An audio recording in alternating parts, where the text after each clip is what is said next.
Welcome to smart wrestling channel. செம்ம இன்ட்ரெஸ்டிங்கான wrestling news தான் பார்க்க போகிறோம். நம்ம சேனல் சப்ஸ்கிரைப் பண்ணிட்டு லைக் கொண்டு தட்டி விட்டு பாருங்கள். பேக்ரவுண்டில் லேசாக சத்தம் வர மாதிரி இருக்கலாம், ஏன்னா நான் இப்போ கொஞ்சம் வெளியில் இருக்கேன். கொஞ்சம் அட்ஜஸ்ட் பண்ணிக்கோங்க. சில டைம் லைட்டாக வர மாதிரி இருக்கும், இல்லைனா கேட்காது, கரெக்டாக தான் இருக்கும் நான் நினைக்கிறேன். ஃபஸ்ட்டு ஸ்டார்ட் பண்ணுவோம் கோடி ரோஸில் இருந்து. அண்ட் கைஸ், கோடி ரோஸை வந்து பார்த்திங்கன்னா இப்போது கிட்டத்தட்ட மக்கள் எல்லாம் வெறுக்க ஆரம்பித்தாச்சு. இப்போ அவர் ஏன்னா ஒன்று அந்த சாம்பியன்ஷிப் யாருக்கு எல்லாம் கொடுக்கணும், இல்லைனா அந்த சாம்பியன்ஷிப்பை அவரே ஈல்டன் பண்ணி பயங்கரமாக கொண்டு போகணும். அது ரெண்டுத்தில் ஏதாவது ஒன்று பண்ணால் தான் சரி வரும். நான் போன வீடியோவில் சொல்லியிருப்பேன் கோடி ரோஸை பற்றி. இந்த வீடியோவில் கோடி ரோஸை பற்றி என்ன சொல்ல போனால் ரிட்டையர்மெண்ட்டு. இப்போது கோடி ரோஸ் வந்து ரிட்டையர்மெண்ட் ஆக போகிறாரு. ஆஃபிஷியலி அவர் சொல்லிட்டாரு, நான் என் பாடி தாங்காதுங்க, நான் ரிட்டையர்மெண்ட் ஆகிடுவேன்ற மாதிரி. இப்போ கிடையாது, இப்போ இந்த கான்ட்ராக்ட் எக்ஸ்பிரே ஆகுது இல்லை, எக்ஸ்பிரே ஆகி நெக்ஸ்ட்டு ஒரு மல்டி இயர் கான்ட்ராக்ட் போடுவாராம். அந்த கான்ட்ராக்ட்லேயே அவரோட எண்டிங் இதை முடிச்சுப்பாராம். அதுக்கடுத்து எந்த கான்ட்ராக்டும் போட மாட்டாராம். அடுத்து ஒரு மல்டிபிள் கான்ட்ராக்ட் போடுறான்னு வச்சுக்கோங்களேன், அதோட என்னோட கெரியர் எண்ட் ஆஃப் பண்ணிவிடுவேன்ற மாதிரி. என்ன ப்ரோ சொல்கிற, அதுக்குள்ளேவா கோடிக்கு ரிட்டைர்மெண்ட் கேட்டிங்கன்னா, ஆமாம் கைஸ், அவரும் பார்த்தீங்கன்னா ரோமன் ஏஜ் தான், அவருக்கும் 40 தானே. ஆமாம் 40. ரோமனு, செத்ரலன்ஸு இவங்க ஏஜ் தான் ஆகுது. கோடி ரோஸும் ரிட்டையர்மெண்ட் சொல்கிறதுல ஒன்றும் எந்த ஒரு ஆட்சேபனையும் இல்லை, போதுமான வயசில் தான் சொல்கிறாரு. என்ன இருந்தாலும் கோடி இப்போ ரேண்டி மாரிலாம் ஸ்டில் இவர் டபிள்யூக்கு சண்டை போடலாம், இருந்தாலும் என் பாடி தாங்காது, நானும் ரிட்டையர்மெண்ட் ஆக போகிறேன்ற மாதிரி சொல்லியிருப்பார். ரேண்டி தான் கைஸ் 45-50 வயசு வரைக்கும் நான் சண்டை போடுன்ற மாதிரி இருப்பார் போல். அவருக்கு நல்ல புஷ் கொடுக்கணுமே, இந்த மாதிரி வச்சுருந்தாருன்னா அவரும் தான் ரிட்டையர் ஆகிடுவார். சரி பார்க்கலாம், கோடி ரோஸு இன்னும் ஒரு 5 வருஷமோ இல்லை 4 வருஷமோ பார்க்கலாம் நான் நினைக்கிறேன். நெக்ஸ்ட் வந்து பார்த்திங்கன்னா டாமினிக் மிஸ்டீரியோ விசஸ் ரே மிஸ்டீரியோ, அதாவது அப்பம் போல் சண்டை திரும்ப. அண்ட் கைஸ், பக்காவான பிளான் போட்டு வச்சுருக்காங்க. சொல்லப்போனால் இப்போ எல்லா ஸ்டோரியை விட இப்போ இதான் கொஞ்சம் புதுசாக இது கொண்டு வர ஒரு மாதிரி இருக்குது. ஏன்னா இப்போது இருக்கிறதுலே எல்லாம் போர் அடிச்சு போச்சு. நான் உருட்டுறானுங்க, இவன்கிட்ட சாம்பியன்ஷிப் கொடுக்குறான்னா அவன்கிட்ட கொடுக்குறானுங்க, மாற்றி மாற்றி பண்ணிட்டுருக்கானுங்க. அந்த இதுலேயும் இந்த ஒரு நல்ல விஷயம் நடந்திருக்கு. ரே மிஸ்டீரியோ ரிட்டர்ன் பண்ணியிருக்காங்க. ரிட்டர்ன் பண்ண அவன் புள்ள டாமினிக் மிஸ்டீரியோ கிட்ட தான் மேட்ச் பண்ணுற மாதிரி இருக்கு. அவன் வச்சிருக்க இன்டர்நேஷனல் சாம்பியன்ஷிப் எனக்கு வேணுண்டான்ற மாதிரி ஒரு டாட் வச்சுருக்காரு. அட்டாக் கூட பண்ணி விட்டார். இப்போது இந்த ஃபியூடு பெருசாக கொண்டு போயிட்டு சர்வீஸ் சீரீஸில் இவங்களுக்கான மேட்ச் நடக்க போகுது. அடுத்த பேப்பர் சர்வீஸ் சீரீஸ் தான்.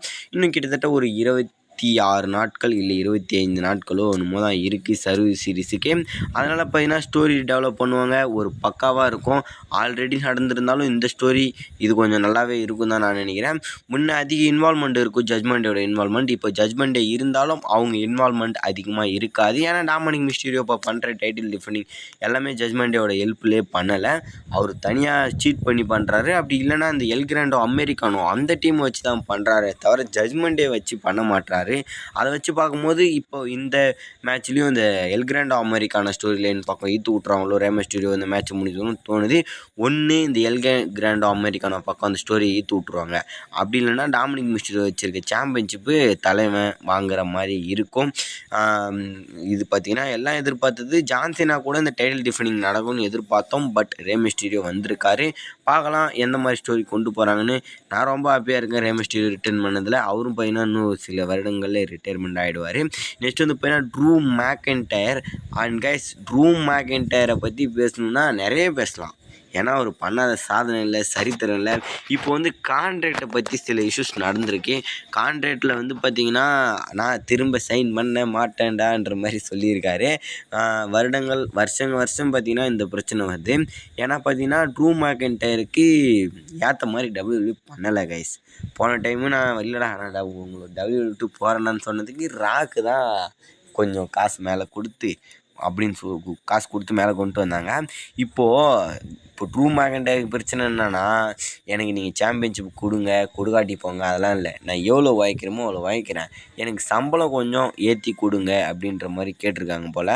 அதுக்கு டபிள்யூ யோசிக்கிறாங்களாம். ஆனால் ட்ரூ மேக்கின்டையர் மாதிரி ஒரு வில்லனெல்லாம் விட்டுட்டுனா கண்டிப்பாக டபிள்யூக்கு பெரிய அடி உயிரும் பெரிய ஒரு லாஸும் சந்திப்பாங்க. மேக்ஸிமம் பாருங்கள், யார் யாரெல்லாம் கொஞ்சம் மொக்கையாக இருக்காங்களோ அவங்க கூடலாம் ட்ரூ மேக்கன்டையரை விட்டு அவங்கள ஒரு பெரிய ஹீரோவை காமிச்சிடுறாங்க. தலைவன் ஸ்டில் வில்லனாக இருக்கார். அது இவ்வளோ பர்ஃபார்மன்ஸ் பண்ணுறாரு, இவ்வளோ பண்ணுறாரு, ஒரு சாம்பியன்ஷிப் கொடுக்க மாட்றாங்க. பார்க்கலாம், கான்ட்ராக்ட் எப்படி இருந்தாலும் ரீசைன் பண்ண வச்சுருவாங்க கண்டிப்பாக. ஏன்னா ட்ரூ மேக்கன்டையர் இல்லைன்னா ரொம்ப கஷ்டம் கைஸ், நான் சீரியஸ்லி சொல்ல போனால். நெக்ஸ்ட் வந்து பார்த்தீங்கன்னா சேமஸ் அண்ட் கைஸ். சேமஸ் வந்து பார்த்தீங்கன்னா இப்போ என்ன சொல்லியிருக்காருன்னா, அவரும் டோர்னமெண்ட்டில் இருக்கார், எல்லாம் இருக்கார், ரைட்டு. நான் ஜான்சினா கூட ஃபைனல் மேட்ச்சில் இருக்க ஆசைப்பட்றேன், ரொம்ப ஆசைப்பட்றேன். ஆக மொத்தம் பார்த்தீங்கன்னா இவங்களுக்கும் பழைய கதைலாம் இருக்குது. இப்போ நிறைய பேர்த்துக்கு ஜான்சினா கூட வாய்ப்பு கொடுத்தாங்க, பழைய கதை மோதி அதெல்லாம் கிளியர் பண்ணுற மாதிரி 2 மெயினான ஆளாக விட்டாங்க. யார் நம்மளுடைய சேமஸும். இந்த இதை பார்த்துக்கோங்க, இந்த பிக்சரை இது மாதிரி நடந்தால் நல்லாயிருக்கும்னு சொல்லியிருந்தாங்க. பட் நடக்க வாய்ப்பு இல்லைன்னு நினைக்கிறேன். அதை பற்றி சொல்லணும்னா சேமஸும் சேமியஸும் பார்த்தீங்கன்னா 2 பேருமே ஜான்சினா பழைய ஸ்டோரி லைனில் பழைய பெரிய பெரிய பிக் ஸ்டோரி போனவங்க. மிஸ்ஸையும் விட்டுட்டாங்களா, அது சும்மா இருக்கிற லோகன் பாலை கூட்டு வந்து அவருக்கு கொடுக்குறாங்க வாய்ப்பு. அதே மிஸ்ஸு கொடுத்துருந்தா தாறுமாறு இருந்திருக்கும்.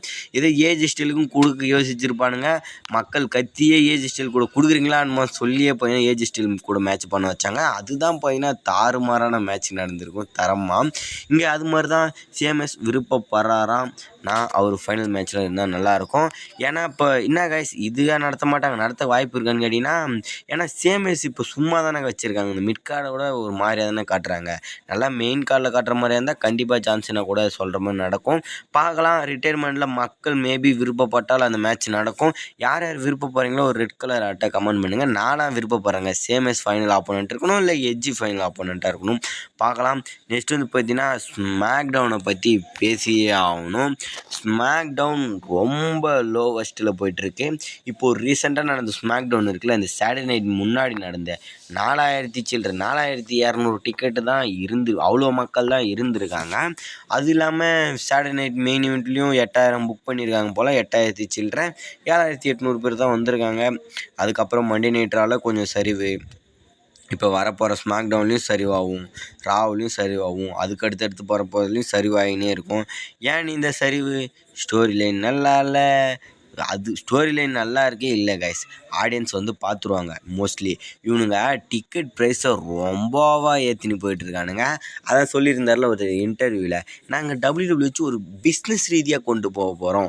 வின்ஸ் மிக்மேன் அப்படி பண்ணலை. ஏன்னா வின்ஸ் வந்து காசுப்படல, மக்களை என்டர்டெயின்மெண்ட் பண்ணணும்னு சொல்லிட்டு ஒரு லோவஸ்ட் ப்ரைஸில் ஒரு குடும்பத்தோடு பார்க்கணுன்ற மாதிரி ஒரு நார்மலான ப்ரைஸில் வச்சு நடத்திட்டு இருந்தார். அதனால் அது எல்லாத்துக்கும் கம்ஃபர்டபுளாக இருந்து எல்லாம் பக்காவாக பார்த்துட்டு இருந்தாங்க. பட் WWE என்ன சொல்கிறாங்கன்னா, இந்த டிகேவார் நாங்கள் வந்து பிஸ்னஸ் ரீதியாக இறங்க போகிறோம். அது பிஸ்னஸ் ரீதியாகவும் இல்லை, ஒன்றும் இல்லை, மக்கள்கிட்ட இருக்கிற பணத்தை போகிறோம் சுரண்ட போகிறோன்றதை அவங்க அப்படி சொல்லியிருக்காரு போல். இப்போது சுரண்டுன்னு நினச்சானுங்க, ஆனால் அது அப்படியே இவனுங்களுக்கு ஆப்படிச்சிட்டுக்குது. மக்கள்லாம் ரொம்ப பேர் வராமல் விட்டுட்ருக்காங்க. ஏன்னா இவ்வளோ காசு கொடுத்து நாங்கள் அந்த WWE ஷோவை பார்க்கணுமா அப்படின்ற மாதிரி கேள்வி கேட்க ஆரம்பிச்சிட்டாங்க. ஒரு நியாயம் வேணாமாண்டான்ற மாதிரி சொல்லியிருக்காங்க. பார்க்கலாம் டிக்கெட் ப்ரைஸை கம்மி பண்ணுறாங்களான்னு, இல்லை இதுக்கப்புறம் பெரிய பெரிய ஆளுங்க வச்சு பிக் ஸ்டோரியை கொடுக்குறாங்களான்னு. அவ்வளோதாங்க. சேனல் சப்ஸ்கிரைப் பண்ணிக்கோங்க.